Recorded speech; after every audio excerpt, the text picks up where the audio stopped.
Hello and welcome viewers. This is Sultan Fayaz Hussain and you're watching dignality.com, Blue Moon TV and Sultan Fayaz YouTube channel. नाज़रीन, आज बात करेंगे सबसे पहले तो मजहबी इंतहा पसंद जमात, उसके हवाले से फैसला कर लिया गया है कि अब इनका खात्मा करना है। ये फैसला बहुत पहले होना चाहिए था, लेकिन मसला ये है कि हमारे यहाँ जब एक जमात हुकूमत में होती है तो उसका स्टांस कुछ और होता है, लेकिन जब वही जमात अपोजिशन में चली जाती है तो उसका स्टांस कुछ और होता है। पाकिस्तान तहरीक इंसाफ ने भी अपने दौर के अंदर यही कुछ किया था। इस जमात के ऊपर ऑपरेशन भी किया था, क्रैकडाउन भी किया था, इनके ऊपर पाबंदी भी लगाई थी, लेकिन आज उन्हें ये सारे फैसले गलत नजर आ रहे हैं। और इमरान खान जो इस वक्त अडयाला जेल के अंदर मौजूद हैं, कैद हैं, वो वहां से अपने कारकुनान को ये हुक्म दे रहे हैं और ये हिदायत कर रहे हैं कि जनाब आज सड़कों पर निकलें और इनके हक में प्रोटेस्ट करें। हालांकि अपने दौरे हुकूमत में भी यही सब कुछ किया था। उस वक्त अगर ठीक था तो आज गलत क्यों है?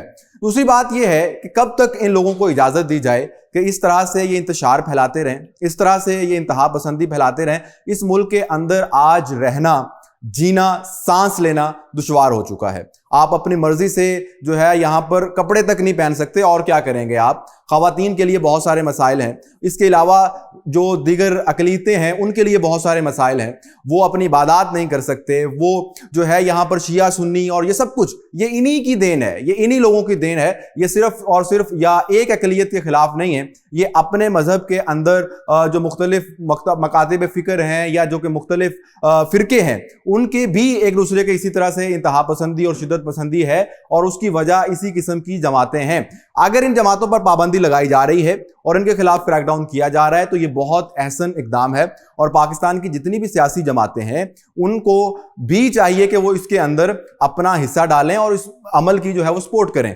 सिर्फ तनकीद बराए तनकीद नहीं होनी चाहिए। अगर हुकूमत कोई अच्छा काम कर रही है तो उसका साथ भी दिया जाना चाहिए। खैर, ये एक अच्छी खबर सामने आई है कि इनके ऊपर जो है वो क्रैकडाउन किया जा रहा है, गिरफ्तारियां अमल में लाई जा रही हैं और इनको अदालतों के अंदर पेश भी किया जा रहा है। इसके अलावा इनकी जो अमलाक हैं उनको औकाफ के सुपुर्द किया जा रहा है। और यह भी एक बड़ी अच्छी खबर है कि इस किस्म की जितनी भी मसाजिद हैं जहां से इंतशार फैलता है या जिनको मजहबी हवाले की बजाय सियासी मामलात के लिए इस्तेमाल किया जा रहा है, और ये सियासी से भी बढ़कर इंतहा पसंदी और शिद्दत पसंदी के लिए इस्तेमाल हो रही हैं, अगर हुकूमत उनको औकाफ के हवाले कर रही है तो ये बड़ा अहसन अमल है। बल्कि तमाम मसाजिद जो हैं उनको औकाफ के अंडर होना चाहिए या किसी भी महकमे के अंडर होना चाहिए, और जो भी ये सारा का सारा स्ट्रक्चर है जो इनको एक खुली छूट दी हुई है वो खत्म होनी चाहिए, और पूरा एक स्ट्रक्चर जो है वो बनाया जाए जिसके जरिए मुल्क के अंदर जो मसाजिद और मदरसे हैं उनको चलाया जाए, क्योंकि ये मस्जिद और मदरसा ही है जहां से इंतहा पसंदी और शिद्दत पसंदी जो है इस वक्त फूट रही है। तो इसके ऊपर कंट्रोल करना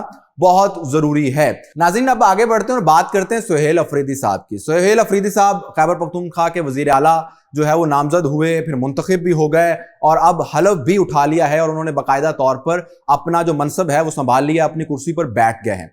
अब जो है वो इमरान खान साहब उनकी तारीफ तो कर रहे हैं। उन्होंने आज एक पैगाम दिया है कि सुहेल अफरीदी जो है वो मेरा बड़ा पुराना साथी है और ये ISF के जो मेरे साथी थे उनमें से एक है, और ये इससे मुझे बड़ी उम्मीदें हैं। और उन्होंने गंडापुर की भी तारीफ की है कि अली अमीन गंडापुर ने बड़े वावकार तरीके से हुकूमत जो है वो छोड़ी है और इस सुहेल अफरीदी साहब को मुंतकिल की है। यहां तक तो बात बड़ी अच्छी है, और ये भी कहा जा रहा है कि जनाब ये पाकिस्तान की हिस्ट्री में पहली दफा ऐसा हुआ है कि किसी ऐसे कारकुन को जो कि बिल्कुल ग्राउंड लेवल से आया हो और उसने फिर इतनी तरक्की की हो कि वो वजीर आला के मनसब पर फाइज हो गया। ये तो एक अच्छी बात है कि जनाब पाकिस्तान के अंदर ऐसे लोग भी वजीर आला बन रहे हैं जिन्होंने स्टूडेंट पॉलिटिक्स से आगाज किया हो, जिनका जो है वो कोई मोरोसी सियासत से ताल्लुक ना हो, कोई बहुत बड़ा पीछे खानदान ना हो, कोई बैकग्राउंड ना हो, उसके बावजूद अगर आप वजीर आला बन जाते हैं तो ये एक बड़ी अच्छी खबर है, खुश आइंद खबर है। और इस पर खान साहब की और PTI की अगर तारीफ भी की जाए तो इसमें कोई मजायका नहीं है, और बल्कि तारीफ होनी चाहिए।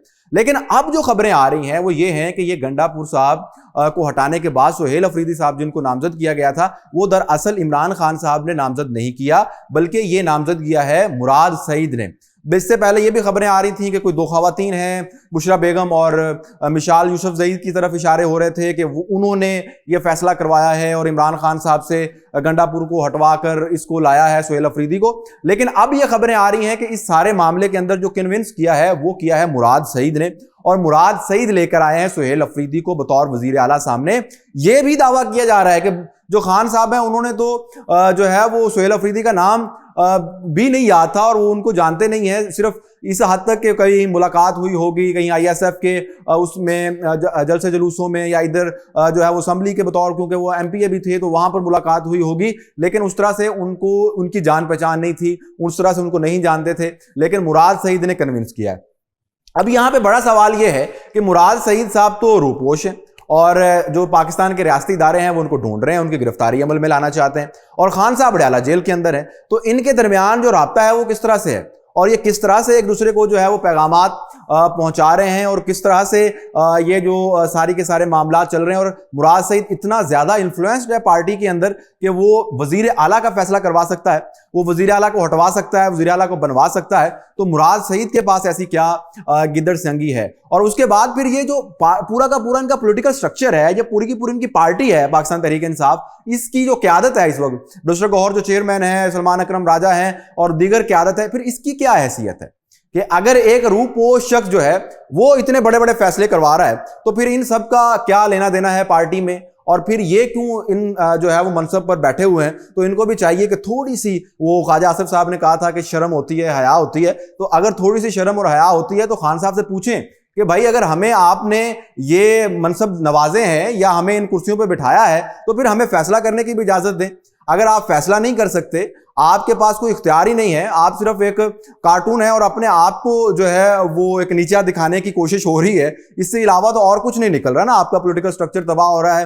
जो शख्स जो है वो थोड़ा सा अपने आप को सामने लेकर आता है, शेर अफजल मुरव्वत की मिसाल देखते हैं कि उसने अगर थोड़ा सा पब्लिक के साथ इंटरेक्ट करने की कोशिश की, पब्लिक के अंदर उसकी जो है वो थोड़ी सी पजीराई होना शुरू हुई तो उसको साइडलाइन कर दिया गया। तो ये इमरान खान का जो ये मसला है कि मेरे अलावा कोई नहीं होना चाहिए, तो इससे जो है वो पार्टी क़यादत को चाहिए कि वो जरा बैठें, खान साहब से पूछें कि जनाब आपका रोल क्या है, किरदार क्या है। तो इस जो है इस पर भी बात होनी चाहिए। और इसके अलावा जो सुहेल अफरीदी साहब हैं, अब ये वज़ीर आला तो मुंतखब हो गए हैं, I love you Imran Khan और इश्क इमरान में मैं मारा जाऊंगा और ये हो जाएगा और वो हो जाएगा, बातें तो सब करते हैं। गंडापुर इससे बहुत बड़ी बड़ी बातें किया करता था। गंडापुर जो है वो जब 26 नवंबर को जाता गया था तो उससे पहले उसने पता नहीं क्या कुछ कहा था कि मैं ये कर दूंगा, दमादम मस्त कलंदर होगा, मैं लाहौर बारात लेकर आ रहा हूं, मैं फलां कर रहा हूं, मैं ये कर रहा हूं, मैं वो कर रहा हूं। लेकिन जब वक्त आता है तब समझ आती है कि दरअसल बातें करने की और होती हैं और अमली तौर पर जब मैदान में खड़ा होना पड़ता है तो तब हालात मुख्तलिफ होते हैं।